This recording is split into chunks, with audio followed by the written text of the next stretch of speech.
Tropical Storm Lala is moving away from Hawaii. Tens of thousands are without power and more than 100 homes have been damaged. Meanwhile, in the Midwest, multiple people have died from flooding. That water is starting to recede, but there's another round of storms on the way. All right, your reporter Lee Waldman brings us the latest.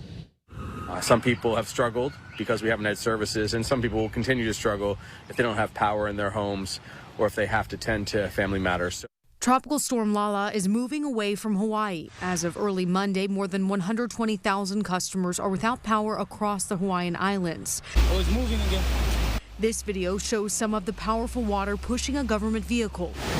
Over 43 inches of rain fell on the Big Island's mountains, causing landslides and flash flooding that wiped out roads. Maui's mountainous region saw up to 2 feet of rain.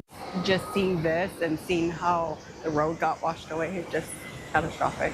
Hawaii's Governor Josh Green announced schools, courts, and government offices were closed Monday as the community comes together to repair the damage left behind.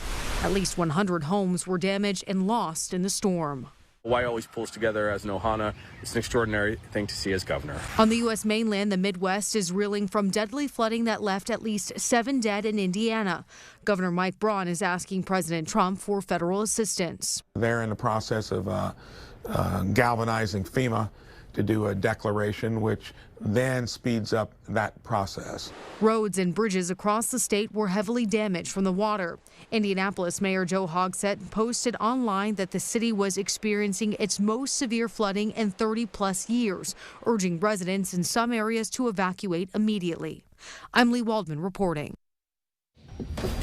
Some pesky drizzle right now in Old Saybrook, but tomorrow promises to be a brighter, warmer, less humid day, and even more so as we get into our Wednesday. The latest on more rain before the weekend and also over the weekend in our First Alert Weather Extra as it continues here streaming on WFSB Plus and broadcasting on the Wax.